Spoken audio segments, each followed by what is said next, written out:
Bem-vindos a mais um Finanças e Planos. Hoje estamos de novo convosco na apresentação de mais um tema muito importante que tem a ver com a educação, mas para chegarmos à educação também é preciso saber planear. E por isso nós temos connosco o consultor financeiro Daniel da Ponte, que nos vai instruir, educar como planear para a educação. A educação, Daniel, é cada vez um tema mais preocupante para os pais, para os alunos, mas há diferentes tipos de planos para as famílias e os próprios alunos se prepararem para o futuro. Quais são? Sim, muito obrigado. Boa noite uma vez mais. É sempre um prazer. Sim, essa questão de educação não é uma fácil. Não é uma fácil por várias razões.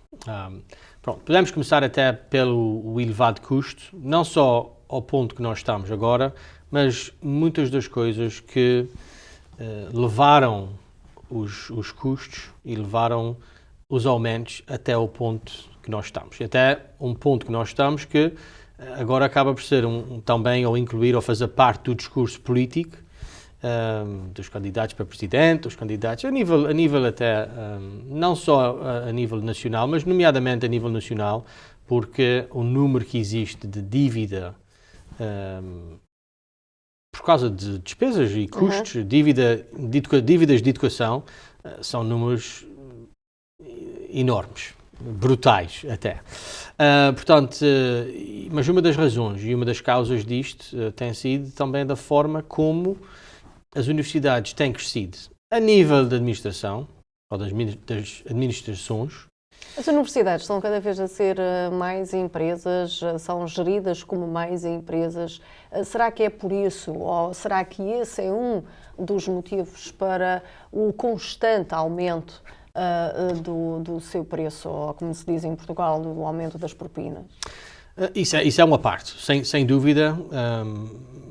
Muitas universidades têm desenvolvido mais como empresas do que instituições de educação e têm dois grandes motivos destes custos ou deste aumento. Uma delas tem sido a parte que não tem nada a ver com a parte académica, portanto, um crescimento de administrações e mais administradores e mais secretárias e mais de tudo que não tem nada a ver com o ensino propriamente. A outra parte são as infraestruturas e as opções que existem em algumas das universidades. Portanto, quando se vá para um campus qualquer, tipo Providence College, não estudei lá, mas desde criança, quando joguei hockey, os nossos treinos, e até quando estava no high school, os nossos treinos eram no Providence College. Portanto, eu por acaso fui lá o ano passado, ou passei por lá, e para mim era um pouco irreconhecível o investimento que eles fizeram nos campos de futebol, nos campos de basquetebol, na arena de jogar hockey. Portanto, tudo isto tem um custo. Portanto, é por causa disso que, para quem vive e que não recebe nenhum apoio, um custo de um ano no Providence College são cerca de $70 mil. E quem diz isso do Providence College, diz isso da Brown, da Bryant University. Depois têm que competir entre si, não é? Porque se uma tem toda essa infraestrutura atualizada, também a outra quer ter, porque aí entra na concorrência, não é? Sem dúvida. E a nível das escolas públicas, portanto, em Rhode Island, é o que eu conheço melhor. Temos a Universidade de Rhode Island, que é a flagship, portanto, a maior, mas em termos de os cursos e as opções oferecidas, também maior, com o maior número de alunos. Depois temos o Rhode Island College e depois temos o Community College of Rhode Island. Mas a Universidade de Rhode Island, até o sistema, elas todas, o apoio que têm recebido diretamente, vamos dizer, subsidiados do Estado de Rhode Island, nos últimos 30 ou 40 anos, todos os anos, tem caído um pouco. E como é que eles têm, de uma forma, especialmente a Universidade de Rhode Island, como é que têm compensado um pouco isto? Ter alunos que não são residentes de Rhode Island. Portanto, a Universidade de Rhode Island está cheia de alunos de Connecticut, Nova York, New Jersey, e não só, mas esses alunos que não são do estado de Rhode Island ou que não são da região da Nova Inglaterra, porque também existe a nível da organização, portanto, propinas um pouco mais acessíveis para quem é de Nova Inglaterra, mas compensam um pouco com os alunos fora ou com os alunos que pagam as propinas, o preço sem qualquer tipo de redução ou desconto. Agora, o que é que tudo isto leva as famílias a fazer? Algumas delas, algumas das conversas que eu tenho tido, simplesmente acaba por ser com aquela expressão portuguesa ou até açoriana que é há de ser o que Deus quiser. Portanto, quando olham para os números, quem vai fazer uma pesquisa online, quem olha para os números e ver, até a Universidade de Rhode Island, pronto, que em termos de qualidade do ensino, pronto, sou um pouco biased porque foi lá onde eu estudei, mas olhando agora como pai de 2 filhos, portanto, em termos do que oferece, em termos de custos, é uma variedade enorme. E em termos de alguns dos cursos, até são reconhecidos a nível não só nacional, mas também a nível internacional. Portanto, ciências marinhas, por exemplo, os oceanos e tudo isto. Portanto, é um dos 5 melhores programas no mundo, a Universidade de Rhode Island. Portanto, fizeram agora um grande investimento na escola de engenharia, na escola de gestão, enfermagem, portanto, agricultura. Portanto, acaba por ser uma universidade, eu acho que é fantástica em termos das oportunidades. Agora, quem olha para alguém que é residente em Rhode Island, que também quer ficar lá como estudante a dormir, ou viver lá, portanto, são 25 ou 26 ou 27 mil dólares, conforme os extras de livros e mais... E isso é para ficar no campus. Mas tem que ser residente de Rhode Island. Sim, isso é o mais... Se já for de Massachusetts... Já é diferente. E se for de Nova York, pior ainda. Portanto, quem olha para isso, quem tem, por exemplo, quem tem 2 filhos, diz, ok, isso vai-me custar, nos dinheiros de hoje, 25 mil por ano, vezes 4 anos, vezes 2 filhos, isso é metade de uma casa. E então há pessoas que dizem, ok, pá, há de ser o que Deus quiser. Eu digo o mesmo, não é?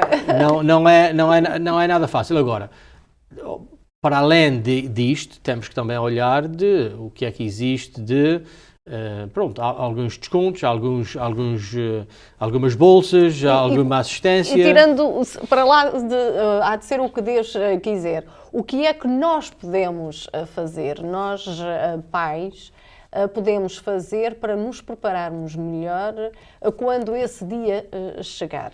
E aí aqui entra quais são, há planos, não é? E quais são esses planos, Daniel? Eu acho que, pronto, há a parte financeira e depois há a parte humana. A parte seguinte, a parte financeira, portanto, para a educação há dois veículos, vamos dizer, e planos que se pode beneficiar. O primeiro deles chama-se um 529 College Plan. Portanto, o 529 é um plano que foi criado a nível, a nível nacional. Portanto, acaba por ser o desenho acaba por ser um pouco como os planos de 401k. Portanto, a nível de legislação federal, cria a estrutura do programa. Ok? E depois, os estados têm a liberdade ou a possibilidade de oferecer o seu próprio plano ou patrocinar o seu próprio plano em conjunto com alguma empresa financeira que oferece o pacote, vamos dizer, da conta e as opções de investimento que existem. Quais são as vantagens desses planos 529? Uma das vantagens é que, em termos de limites de contribuições, portanto, são muito, muito generosas. Portanto, depende do Estado, mas a média é que para cada aluno, ao longo dos anos todos, podes contribuir até 400 mil dólares, por exemplo, ou mais, por cada aluno. E também qualquer pessoa pode contribuir. Portanto, pode ser os pais a contribuir, pode ser os avós a fazer ofertas, pode ser ofertas de Natal e também em conjunto com algumas empresas até oferecem e patrocinam, como também o 401k, das pessoas do seu ordenado contribuir para o plano 529. Portanto, quais são as vantagens? Alguns estados até dão, Rhode Island é um deles, que dão uma pequena dedução nos impostos estaduais se contribui, até um certo limite, se contribuições são feitas para o plano 529. Mas a maior vantagem não é isto propriamente, é o dinheiro é aplicado, é investido e ao longo dos anos, qualquer crescimento, qualquer rendimento que aquele dinheiro realize, desde que seja utilizado para o que se chama Qualified Education Expenses, portanto pode ser propinas, pode ser portanto, viver no campus, pode ser os livros, pode ser aqueles extras que vão precisar, um computador, portanto, desde que sejam despesas legítimas, as distribuições que a pessoa levanta do tal plano 529 estão completamente isentas de qualquer tipo de imposto. Portanto, e quando é que nós devemos já principiar com esse plano de 529 ou 529? Eu acho que o que faz mais sentido é quando o bebê chega à casa do hospital. É um pouco a mesma história do que planos de reforma e investimentos. Quanto mais cedo, melhor. Quanto mais cedo, melhor, e aproveitar o tempo e deixar o tempo e os mercados encarregarem-se de tratar do resto. Há uma quantia ideal que um casal deva de investir nesse plano? Quando eu me refiro a uma quantia, estou-me a referir, pode dizer, por semana ou por mês? Eu acho que isto vale a pena fazer um exercício, ou a pessoa faz, né, sozinha, ou então fala com um profissional, porque eu acho que o importante aqui é, né, olhando para a situação de hoje, portanto, nós podemos, como até, né, pais, podemos ver, ok, nós vamos estabelecer um plano que vai preparar para um mínimo.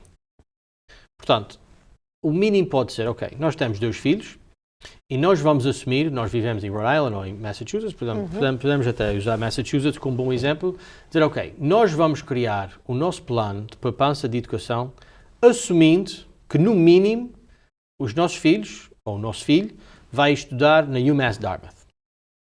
E olhando para o custo da UMass Dartmouth de hoje, e suponhando que este custo, com a inflação normal ou com o aumento do custo de vida, vai aumentar a 3% por ano, daqui a 18 anos, quando o nosso filho ou a nossa filha começar na UMass Dartmouth, o que é que vai custar naquela altura? E acaba por ser um cálculo um pouco ao inverso. Portanto, para nós chegarmos, ou para nós termos o que vai ser preciso daqui a 18 anos para 4 anos na UMass Dartmouth, nós vamos ter que separar X por mês ou por ano, né?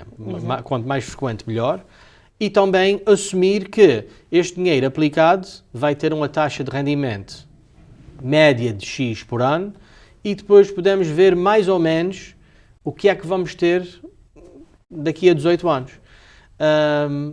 Portanto, eu acho que isso é o que eu aconselhava, o que eu aconselho até, porque pelo menos nós sabemos que, independentemente do que possa acontecer, o meu filho ou a minha filha vai ter uma oportunidade de ter uma boa experiência e receber uma boa educação na UMass Dartmouth. Portanto, no pior das hipóteses, vamos ter X que vamos poder contribuir para este efeito. Agora, se faltar alguma coisa, aí há de ser o que Deus quiser. Mas, pelo menos, a maior parte do trabalho, a maior parte da poupança, aliás, nem é propriamente o dinheiro do contribuinte. Acaba por ser deixando os mercados encarregar-se disso ao longo dos anos. Ao longo dos anos. Muito bem, vamos fazer uma pausa e já voltamos a estar consigo.